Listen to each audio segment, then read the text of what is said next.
Let's go into, in more detail, the three aspects of the free, moral, subjective will: purpose and intention. As said, the free will is infinite and all that is.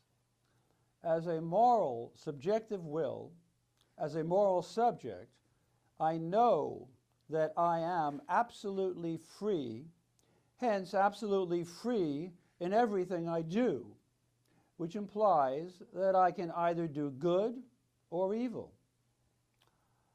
Note that Hegel answers the question, how can the will be evil as well as good? In outlines 139, pages 136 to 38. That is, no one forces me to do what I do. All my acts are my acts, no one else's. Hence, I alone am responsible for what I do. Further, and ideally, I regard all my acts as proper, good, and right, not wrong or evil. I regard my will as good. I have a good will. I am a good person. However, I am responsible only for what I consciously know and will, not for all the consequences unforeseen of a particular action, which can miscarry owing to the contingencies of the external world. This involves for Hegel two things: purpose, logical immediacy, and intention, logical mediacy or essence, the two being prerequisites of good and evil. There is, one, the immediate side of the action, the alteration or change I make to things in the external world. This is the purpose. And two, the essence or reason behind the action, the universal of the action, all its necessary consequences. This is intention. In short, the what I did and the why I did it. The what is my purpose or aim. The why, my reason for doing it, my intention. Every action has these two components. For example, quote, I lit or set fire to a patch of grass in order to create a clearing in the woods to set up my tent. The immediate purpose of my action, the what I did, is I set fire to a patch of grass. The intention of my action, the why I did it, is to create a clearing in the woods to set up my tent. Another example is I drew a chalk circle on the blackboard with a point in the center to help my students understand the metaphysical concept of ultimate reality being one, indivisible, point-like, and consciousness or thought.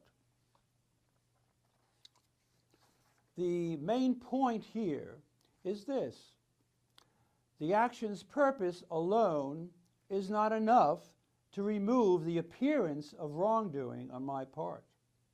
I also need the intention behind the action. That is, suppose I set fire to a patch of grass and then the whole forest becomes engulfed in flames and destroyed. I could be an incendiary and accused of deliberately intending to burn down the forest and sent to jail. But if I told the authorities that my true intention for doing this, the reason for lighting the fire, was just to create a clearing to set up my tent, then they may not hold me accountable for the conflagration that ensued, and I may be exonerated. Hegel here also distinguishes the deed from the action. The deed is the purpose, lighting the grass, and all the perhaps infinite consequences that might follow from it, while the action is the intention, or what I intended, the essence, the universal nature behind the deed, namely, to set up a tent. Thus, I am not responsible for all the consequences of my action, only those involved in its intention. It was accidental that the forest caught fire. This was not my intention. And this is the right of intention, my right to be responsible for and have imputed to me only what was involved in the intention of my action. Hegel also mentions here the right of well-being or welfare, meaning that the subject has the right that his action, whatever he does, involve his needs, interests, and aims, and result in his well-being. The subject has a moral right to satisfy himself in his actions. Thus, one cannot say to a person, quote, "What you did was immoral and unethical because your action involved self-interest and was not done for duty's sake alone, for you became happier, your well-being was increased."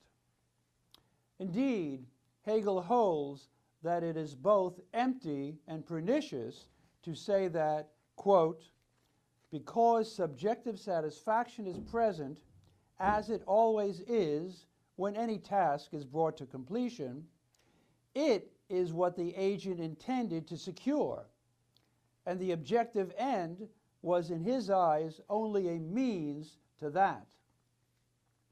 This is the same as the, quote, "familiar psychological view of history, which knows how to belittle and disparage all great deeds and great individuals by transforming into the main intention and operative motive of actions the inclinations and passions which likewise found their satisfaction in the achievement of something substantial.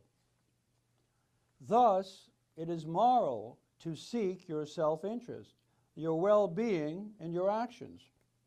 You have to have an interest in what you do and in the outcome. As the song goes, make someone happy, and you will be happy too. Thus, Kant, who separates duty from pleasure and satisfaction, is clearly wrong. Kant's is a view of morality as nothing but a bitter, unending struggle against one's own satisfaction. In Schiller's words, "Do with abhorrence what duty commands." However, there are serious problems with intention and well-being due to the will's particularity in morality, which involves the ought and separation. For example, 1, because the essence of the intention is abstract, the subject can, in the concrete action, make this or that particular aspect the essence and the intention, which can result in a contradiction, that of the action's true essence and the assumed essence of the intention, e.g., a good intention in a crime. 2, well-being is also abstract and can be placed in this or that interest or need, which as belonging to this subject is altogether particular, not universal.